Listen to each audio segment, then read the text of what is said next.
Hello friend, स्वागत है आपके अपने 10th ओनली यूट्यूब चैनल पर। तो ये शायद वीडियो नंबर 5 है। अगर आपने वीडियो नंबर 1 से 4 तक नहीं देखी है तो मैंने वीडियो के डिस्क्रिप्शन बॉक्स में वीडियो की लिंक दे रखी है। आप वहाँ से जाकर उन वीडियो को वॉच कर सकते हैं।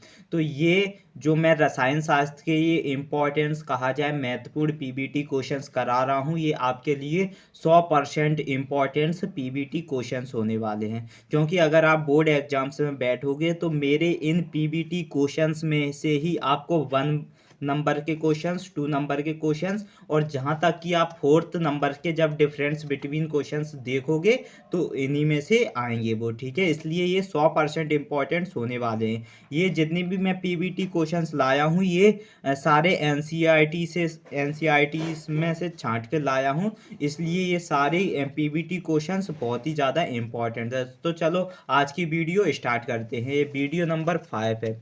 सबसे पहले क्या कहा गया है कि जो सिलिकेट खनिज, जो सिलिकेट मिनरल्स क्या होता है, तो सिलिकेट्स मिनरल्स क्या होता है इसकी बात हम करते हैं। पहला क्वेश्चन से जो पहला पीबीटी कह रहा है कि जो कहा जाता है एस्बेस्टस, जो रेशेदार संरचना होती हैं, एस्बेस्टस की जो रेशेदार संरचना वाला एक सिलिकेट खनिज होता है।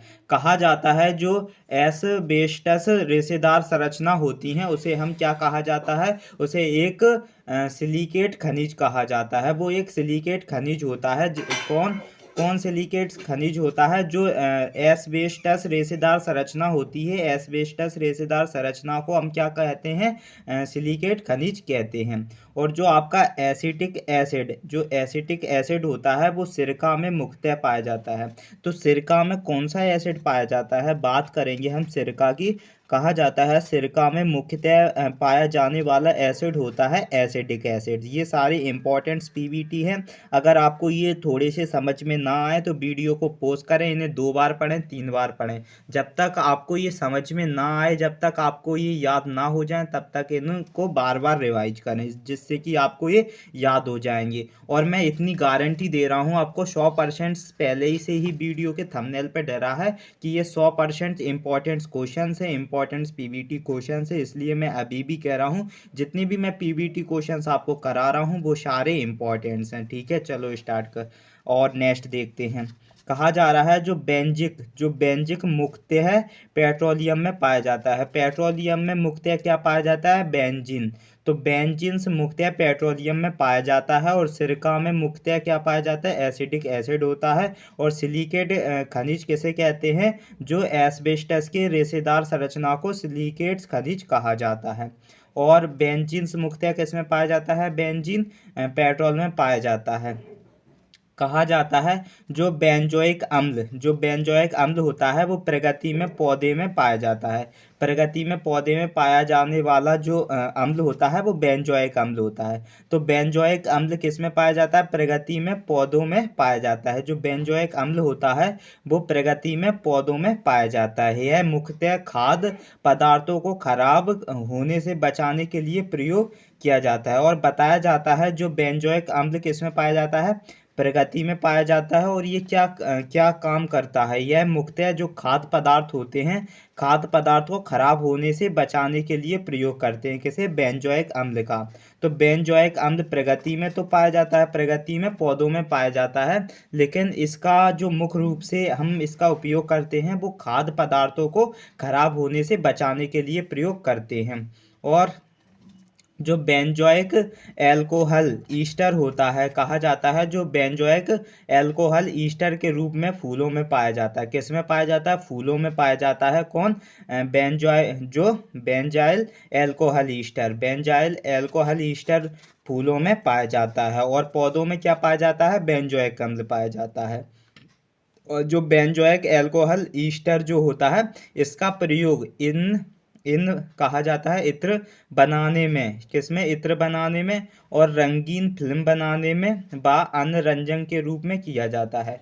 जो जाइल जो बेंजाइल कहा जाता है, बेंजाइल एल्कोहल ईस्टर किसमें, फूलों में पाया जाता है। और इसका प्रयोग हम किस किस में कर सकते हैं, इन बनाने में और रंगीन फिल्म बनाने में, और रंगीन फिल्म बनाने में, और किस में किया जाता है, रंगीन फिल्म बनाने में किया जाता है, और रंगीन फिल्म बनाने में किया जाता है। वह अन्य रंजन के रूप में किया जाता है, वह अन्य रंजन के रूप में किया जाता है, किस में किया जाता है, वह अन्य रंजन के रूप में किया जाता है। अब बात करेंगे एल्कोहल की, किसकी बात करेंगे, एल्कोहल की बात करेंगे, किसकी, एल्कोहल क्या होता है। तो एल्कोहल वे कार्बनिक पदार्थ हैं, कहा जाता है एल्कोहल वे कार्बनिक पदार्थ हैं जिनमें हाइड्रोक्सिल समूह पाया जाता है, जिनमें क्या पाया जाता है, हाइड्रोक्सिल समूह पाया जाता है। कहा जाता है जो एल्कोहल होते हैं, क्या होते हैं, एल्कोहल। तो एल्कोहल वे कार्बनिक पदार्थ होते हैं, ऐसे कार्बनिक सब्सटेंस होते हैं एल्कोहल जो जिनमें क्या पाया जाता है, हाइड्रोक्सिल कहा जाए, हाइड्रोक्सिल समूह पाया जाता है। ये हाइड्रोलिक समूह किसमें पाया जाता है, एल्कोहल के कार्बनिक पदार्थ में। तो एल्कोहल क्या होता है, एल्कोहल वे कार्बनिक पदार्थ होते हैं जिनमें क्या पाया जाता है, हाइड्रोक्सिल समूह पाया जाता है। क्या पाया जाता है, हाइड्रोक्सिल समूह पाया जाता है। और बात करेंगे बिरंजन जो चूर्ण होता है, बिरंजन चूर्ण को ब्लीचिंग पाउडर कहते हैं। जो बिरंजन बोले तो भुजा हुआ जो चूर्ण होता है, भुजा हुआ चूर्ण को क्या कहते हैं, ब्लीचिंग पाउडर कहते हैं। इसमें क्या होता है, इसमें जो क्लोरीन गैस होती है, क्या होती है, इसमें जो क्लोरीन गैस होती है, इसमें क्लोरीन गैस की तीव्र गंध आती है, इसमें जो क्लोरीन गैस की क्या आती है, तीव्र गंध आती है। इसका प्रयोग पेय जल के जीवाणुओं रहित करने में, कहा जाता है जो जल के जीवाणु होते हैं उनको साफ करने में, रहित करने में, और लकड़ी में और कपड़े आदि का रंग उड़ाने में, बाद चीनी को सफ़ेद करने में किया जाता है। किसका, ब्लीचिंग पाउडर का प्रयोग किया जाता है। तो ब्लीचिंग पाउडर एक क्या होता है, विरंजक चूर्ण होता है, विरंजक चूर्ण होता है ब्लीचिंग पाउडर। और इसमें क्या रहती है, इसमें क्लोरीन गैस की तीव्र गंध आती है, इसमें क्या होता है, क्लोरीन गैस की तीव्र गंध आती है। और इसका प्रयोग किसमें करते हैं, जो पीने वाले जल को जीवाणु रहित करने में करते हैं, लकड़ी में कर सकते हैं, कपड़े आदि का रंग उड़ाने में करते हैं, और चीनी को सफ़ेद करने में भी ब्लीचिंग पाउडर का प्रयोग करते हैं। और जो बफर विलयन, ऐसे रासायनिक विलयन होते हैं जिनका पीएच मूल्य स्थिर रहता है, जिनका पीएच जो मूल्य होता है वो कैसा रहता है, कांस्टेंट रहता है, स्थिर रहता है।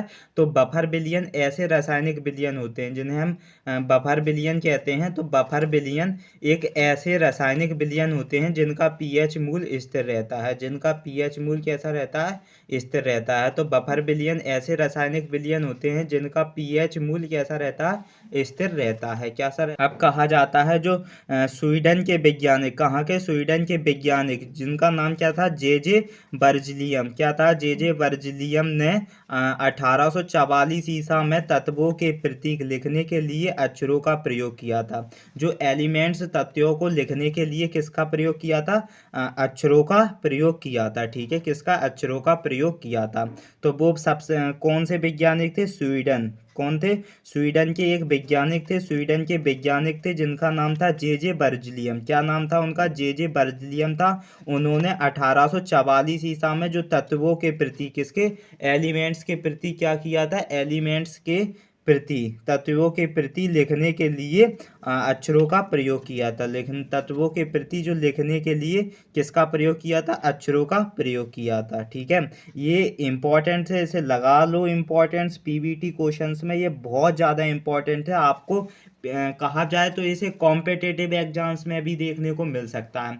मैं ये सारी एनसीईआरटी बेस्ड क्वेश्चंस लाया हूँ, कहाँ से कैसे क्वेश्चंस बन सकते हैं, सारी जो कहा जाए A to Z जहाँ से क्वेश्चंस आ सकते हैं, पूरी पीबीटी क्वेश्चंस ये मैं लेके आया हूँ। तो आई होप ये बहुत ज़्यादा, मैं कह रहा हूँ ऐसा नहीं, ये 100% इम्पॉर्टेंट पीबीटी क्वेश्चन है, इसलिए इन पे ज़्यादा ध्यान दो। वीडियो स्क्रिप्ट करो, कुछ भी करो, स्क्रीनशॉट लो, लेकिन इन्हें ज़रूर याद करो। ठीक है, तो जे बर्जलियम कौन था, जे बर्जलियम था एक तत्वों के प्रतीक लिखने के लिए अक्षरों का प्रयोग किया था सबसे पहले, किसने, स्वीडन के वैज्ञानिक जे बर्जलियम में। और वो कब, किस कहा जाए 1844 ईसा में किया था। और जो शुद्ध जल होता है वो विद्युत का क्या होता है, कुचालक होता है। जो शुद्ध जल होता है वो एक बैड कंडक्टर होता है। जो शुद्ध जल विद्युत का क्या होता है, एक बैड कंडक्टर होता है, सुचालक होता है। क्या होता है, कुचालक होता है। जो शुद्ध जल होता है वो क्या होता है, कुचालक होता है। और अम्लीय जल विद्युत का सुचालक होता है। जो एसिडिक वाटर होता है, एसिड वाटर होता है, वो इलेक्ट्रिसिटी का एक गुड कंडक्टर होता है। कैसा होता है, इलेक्ट्रिसिटी का गुड कंडक्टर क्या होता है, एसिडिक वाटर जो होता है, अम्लीय जल होता है, वो इलेक्ट्रिसिटी का क्या गुड कंडक्टर होता है। और कुचालक जो शुद्ध जल प्योर वाटर होता है, शुद्ध जल होता है, वो इलेक्ट्रिसिटी का बैड कंडक्टर होता है। तो ये दोनों ही इंपॉर्टेंट है। ये आपसे इस बार भी पूछ लिए गए थे और हो सकता है अगली बार भी आपसे ये पूछ लिए जाए, इसलिए इन्हें इंपॉर्टेंट क्वेश्चंस के रूप में आप इन्हें का वीडियो पोस्ट करके इन्हें याद कर लेना। और कहा जाता है कि चांदी एक ऐसा पदार्थ है, चांदी एक जो सिल्वर एक ऐसा पदार्थ है जो गर्म करने पर ऑक्सीजन का अवशोषण करती है। कहा जाता है कि चांदी एक ऐसा पदार्थ है, ऐसा सब्सटेंस है जिसे गर्म करने पर ऑक्सीजन का अवशोषण करती है, ऑक्सीजन का अवशोषण करती है तथा ठंडे होने पर ऑक्सीजन का विमोचन करती है, और ठंडे होने पर ये ऑक्सीजन का विमोचन करती है। ठीक है, तो चांदी एक ऐसा पदार्थ है, कहा जाता है चांदी एक ऐसा पदार्थ है जो गर्म करने पर ऑक्सीजन का अवशोषण करती है। गर्म कर दो तो ऑक्सीजन का अवशोषण करती है और ठंडे होने पर ऑक्सीजन का विमोचन करती है। कौन, चांदी। तो ये भी इंपॉर्टेंट क्वेश्चंस बन सकता है, ठीक है, आपके लिए। तो जितने भी मैं अभी भी कह रहा हूँ, जो भी मैं करा रहा हूँ, ये पीबीटी क्वेश्चंस ये सारे इंपॉर्टेंट्स हैं, ठीक है। और जो अम्लीय आयन होते हैं वो क्षण आवेशित होते हैं। कैसे होते हैं, क्षण आवेशित होते हैं। अम्लीय आयंस कैसे होते हैं, क्षण आवेशित होते हैं। जो अम्लीय आयंस होते हैं वो आपके एक क्षण क्या होते हैं, अम्लीय आयंस एक क्षण आवेशित होते हैं। और जो क्षारीय आयन एक धन आवेशित होते हैं, धन आवेशित होते हैं। जो क्षारीय आयन होते हैं वो कैसे होते हैं, धन आवेशित होते हैं। क्या होते हैं, धन आवेशित होते हैं। जो क्षारीय आयन होते हैं वो कैसे होते हैं, धन आवेशित होते हैं। क्या होते हैं, क्षारीय आयन। क्षारीय आयन वो कैसे होते हैं, धन आवेशित होते हैं। क्या होते हैं, जो क्षारीय आयन होते हैं वो धन आवेशित होते हैं। कैसे होते हैं, धन आवेशित होते हैं। और ऑक्सीजन जब परमाणु अवस्था में होती है, कहा जाता है जो ऑक्सीजन जब परमाणु अवस्था में होती है तब नवजात ऑक्सीजन कहलाती है। तब कैसी ऑक्सीजन कहलाती है, नवजात ऑक्सीजन कहलाती है। कहा जाता है कि ऑक्सीजन जब परमाणु अवस्था में होती है, जो ऑक्सीजन होती है जब परमाणु अवस्था में होती है तब नवजात ऑक्सीजन कहलाती है। तब कैसी कहलाती है, तब नवजात ऑक्सीजन कहलाती है। और जो ट्यूटीरियम को भारी हाइड्रोजन कहते हैं।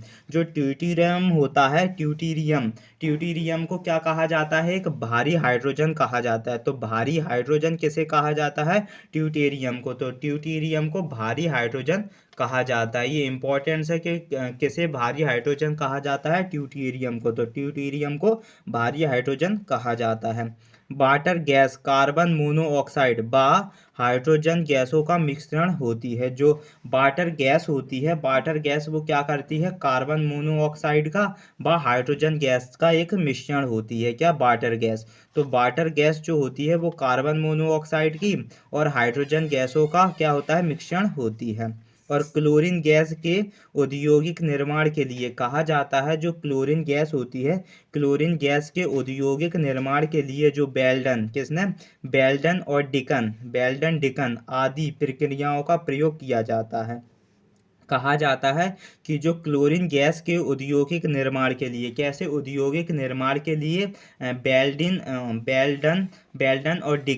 बेल्डन और डिकन की प्रक्रियाओं का प्रयोग किया जाता है। इन दोनों की रिएक्शनों का प्रयोग किया जाता है, किसकी, बेल्डन और डिकन की। तो बेल्डन और डिकन आदि प्रक्रियाओं का प्रयोग किया जाता है किसमें, जो क्लोरीन गैस के औद्योगिक निर्माण के लिए। किसके लिए, क्लोरीन गैस के औद्योगिक निर्माण के लिए। और शुष्क बा बुझे चूने में क्लोरीन गैस, कहा जाता है शुष्क व बुझे चूने में क्लोरीन गैस प्रवाहित करने पर विरंजक चूर्ण का निर्माण होता है। कहा जाता है जो शुष्क होता है, शुष्क व बुझे चूने में क्लोरीन गैस, जो शुष्क व भुंजे चूने में क्लोरीन गैस प्रवाहित करने पर जो विरंजक चूर्ण का निर्माण करते हैं, किसका निर्माण करते हैं? विरंजक चूर्ण का निर्माण करते हैं। तो कहा जाता है जो क्लोरीन गैस के औद्योगिक निर्माण के लिए कौन कौन सी प्रक्रियाओं का प्रयोग करते हैं? वो करते हैं बेल्टन और डिकन की। किसकी करते हैं? बेल्टन और डिकन की करते हैं। और शुष्क व भुंजे चूने में क्लोरीन गैस प्रवाहित करने पर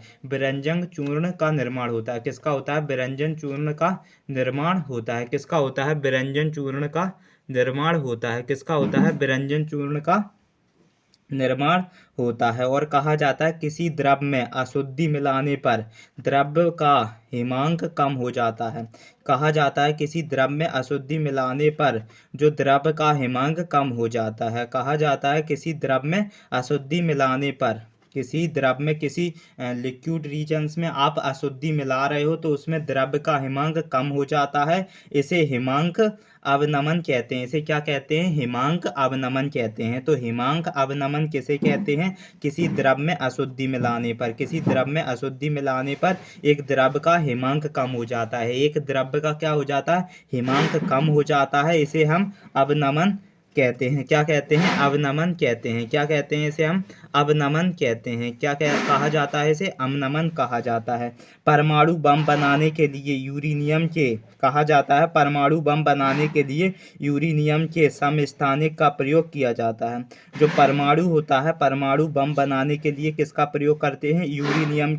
यूरेनियम के समस्थानिक का प्रयोग किया जाता है। किसका प्रयोग किया जाता है? समस्थानिक का प्रयोग किया जाता है। कहा जाता है जो परमाणु बम बनाने के लिए किसका प्रयोग करते हैं? यूरेनियम के समस्थानिक का प्रयोग किया जाता है। और जो आपका विद्युत संयोजी यौगिक जल में विलय, कहा जाता है जो विद्युत संयोजी यौगिक जल में विलय और कार्बनिक विलयकों में अभिलय होते हैं। कहा जाता है जो जो विद्युत संयोजी यौगिक होते हैं, जो विद्युत संयोगिक होते हैं, संयोजी होते हैं, वो यौगिक जल में विलय और कार्बनिक विलयकों में कैसे होते हैं? अभिलय होते हैं। कार्बनिक विलयकों में कैसे होते हैं? अभिलय होते हैं। कार्बनिक विलयों में कैसे होते हैं? अभिलय होते हैं। और एंजाइम्स जीव्स एक रासायनिक उत्प्रेरक माने जाते हैं। जो एंजाइम्स जीव्स होते हैं, एंजाइम्स जीव जंतु जो होते हैं, वो क्या माने जाते हैं? वो एक रासायनिक उत्प्रेरक माने जाते हैं। वो एक रासायनिक उत्प्रेरक माने जाते हैं। जीवधारियों के अंदर सारी रासायनिक क्रियाएं एंजाइम्स द्वारा नियंत्रित होती हैं। जो जीवधारियों में सारी जो रासायनिक क्रियाएं होती हैं वो एंजाइमों द्वारा नियंत्रित होती हैं। किसके द्वारा नियंत्रित होती हैं? एंजाइमों द्वारा नियंत्रित होती है। किसके द्वारा नियंत्रित होती हैं? एंजाइमों द्वारा नियंत्रित होती हैं। तो एंजाइम्स को क्या कहा जाता है? एंजाइम्स एक जीव की रासायनिक उत्प्रेरक माने जाते हैं। जो एंजाइम्स जीव होते हैं वो एक रासायनिक उत्प्रेरक माने जाते हैं। क्यों माने जाते हैं वो रासायनिक उत्प्रेरक? क्योंकि उनकी जो जीवधारियों के अंदर जो सारी रासायनिक क्रियाएं होती हैं, जो जीवधारियों के अंदर सारी रासायनिक क्रियाएं जो होती हैं वो एंजाइमों द्वारा नियंत्रित होती हैं। किसके द्वारा नियंत्रित होती हैं? एंजाइमों द्वारा नियंत्रित होती हैं। इसलिए उन्हें हम क्या कह देते हैं? रासायनिक उत्प्रेरक माने जाते हैं। कौन से? एंजाइम्स जीव। एंजाइम्स जीव रासायनिक उत्प्रेरक क्यों मानते हैं? क्योंकि वो ऐसे जीवधारी होते हैं जिनके अंदर रासायनिक क्रियाएं एंजाइमों द्वारा ही नियंत्रित होती हैं। और कहा जाता है जो क्यूप्रेस यौगिक हमेशा रंगीन और नीले रंग के होते हैं। जो क्यूप्रेस यौगिक होते हैं वो हमेशा रंगीन और नीले रंग के होते हैं। कैसे होते हैं? नीले। जो क्यूप्रेस यौगिक होते हैं वो हमेशा रंगीन और नीले होते हैं। कैसे होते हैं? क्यूप्रेस यौगिक जो होते हैं वो हमेशा रंगीन और नीले होते हैं। कैसे होते हैं क्यूप्रेस यौगिक? वो हमेशा रंगीन या फिर आपको नीले देखने को मिलेंगे। और कहा जाता है कि जो क्लोरीन का जो विरंजीकरण गुण इसके ऑक्सीकारक गुण पर आधारित होते हैं। जो क्लोरीन का विरंजीकारक गुण होता है, क्लोरीन का विरंजीकरण गुण इसके ऑक्सीकारक गुण पर आधारित होते हैं, इसके ऑक्सीकारक गुण पर आधारित होते हैं। कहा जाता है जो क्लोरीन का विरंजीकरण गुण होता है, क्लोरीन का विरंजीकरण गुण होता है, वो इसके ऑक्सीकारक गुण पर आधारित होते हैं। किसके आधारित होते हैं? ऑक्सीकरण पर, जो ऑक्सीकारक गुण पर आधारित होते हैं। क्या किसके गुण पर ऑक्सीकरण? जो क्लोरीन का विरंजिक गुण होता है, क्लोरीन का विरंजीकरण गुण होता है, वो ऑक्सीकारक गुण पर आधारित होता है। और जो हीमोग्लोबिन एक विशेष प्रकार का क्या प्रोटीन होता है, जो हीमोग्लोबिन होता है वो एक प्रकार का क्या होता है? प्रोटीन होता है। तो मानव के जो खून में, ब्लड में हीमोग्लोबिन्स भी प्रेजेंट होता है, क्योंकि वो एक प्रोटीन होता है, प्रोटीन्स का काम करता है, जिसका प्रमुख कार्य फेफड़ों से ऑक्सीजन को रक्त धारा की सहायता से विभिन्न ऊतकों को पहुंचाना है। कहा जाता है जिसका प्रमुख कार्य क्या होता है? जिसका प्रमुख कार्य होता है फेफड़ों से ऑक्सीजन को रक्त धारा की सहायता से विभिन्न ऊतकों को पहुंचाना होता है। तो जो हीमोग्लोबिन होता है, हीमोग्लोबिन एक विशेष प्रकार का क्या होता है? प्रोटीन होता है। तो हीमोग्लोबिन क्या होता है? एक विशेष प्रकार का प्रोटीन होता है, और इसका जो प्रमुख कार्य होता है वो फेफड़ों से ऑक्सीजन को रक्त धारा की सहायता से, फेफड़ों में ऑक्सीजन को रक्त धारा की सहायता से विभिन्न ऊतकों तक क्या करता है? पहुंचाता है। तो ये हीमोग्लोबिन का कार्य हो गया, और हीमोग्लोबिन एक प्रकार का प्रोटीन होता है। और मैग्नीशियम जो होता है, मैग्नीशियम की बात करेंगे, मैग्नीशियम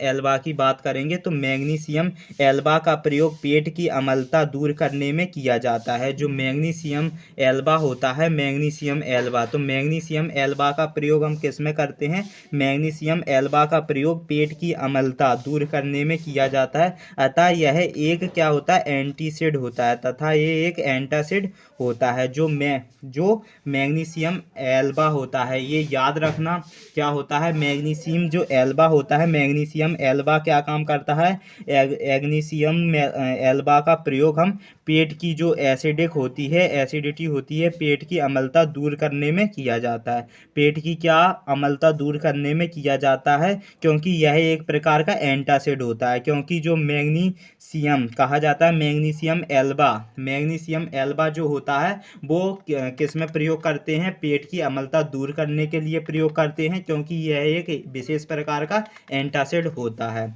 और जो पोटेशियम नाइट्रेट होता है, जिसे KNO3 कहते हैं, ये केमिकल फॉर्मूला हो जाएगा KNO3, ये पोटेशियम नाइट्रेट है। क्या है? पोटेशियम नाइट्रेट है, जिसका केमिकल फॉर्मूला KNO3 होता है। इसको नाइटर या सोरा कहा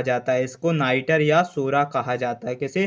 पोटेशियम नाइट्रेट को। तो पोटेशियम नाइट्रेट्स जो KNO3 होता है, इसे नाइटर या सोरा कहा जाता है। इसका प्रयोग विस्फोटकों में होता है। इसका प्रयोग किस में करते हैं? विस्फोटकों में होता है। इसका जो प्रयोग होता है वो विस्फोटकों में होता है।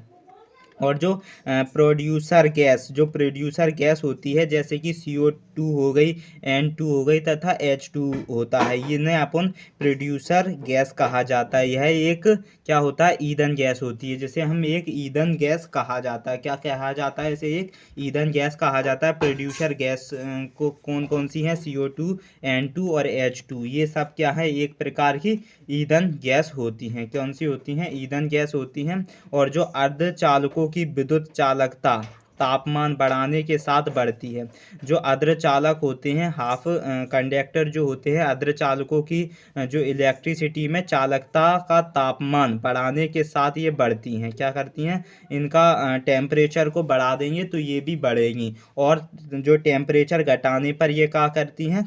घटती हैं। तो कहा जाता है जो अर्धचालकों की विद्युत चालकता, जो इलेक्ट्रिक चालकता होती है, अर्धचालकों की विद्युत चालकता का तापमान बढ़ाने के साथ ये बढ़ती हैं, और इनका तापमान घटाने पर ये कमती हैं। और जो एस्पिरिन तथा पैराएसिटामोल कहा जाता है। जो एस्पिरिन एक टैबलेट आती है जो आपके मेडिकल स्टोर पे मिल जाएगी आपको, एस्पिरिन तथा पैराएसिटामोल, ये कैसी होती हैं? ये ज्वरनाशी पदार्थ होते हैं। ये क्या होती हैं? ज्वरनाशी पदार्थ होते हैं। क्या होती हैं? ज्वरनाशी पदार्थ कौन कौन सी होती हैं? एस्पिरिन और पैराएसिटामोल। पैराएसिटामोल और एस्पिरिन ये दोनों क्या होती हैं? ज्वरनाशी पदार्थ होती हैं। ठीक है।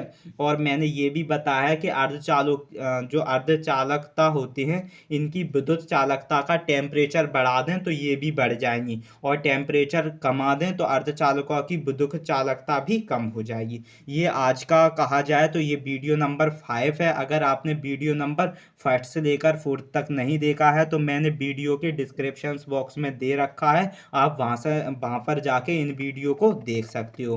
क्योंकि ये सारे ही जितने भी मैं पीबीटी क्वेश्चंस लाया हूँ, जितने भी मैं वीडियो को बनाया हूँ, जितने भी वीडियो आप देख रहे हो इस यूट्यूब चैनल पर, वो सारे ही वीडियो आपके लिए बहुत ही ज़्यादा इम्पोर्टेंट्स होने वाले हैं अगर आप क्लास 10th या क्लास 12th में हो। और हो सकता है ये आपके कॉम्पिटिटिव एग्जाम्स में भी आपकी खूब अच्छे से मदद करेंगे, क्योंकि ये सारा एनसीईआरटी सिलेबस है। और मैंने देखा है कि एनसीईआरटी सिलेबस एक कॉम्पिटिटिव एग्जाम्स में भी अहम रोल निभाता है। इसलिए जितने भी मैं एनसीईआरटी के जो पीवीटी क्वेश्चंस करा रहा हूँ उन्हें अच्छे से याद करो।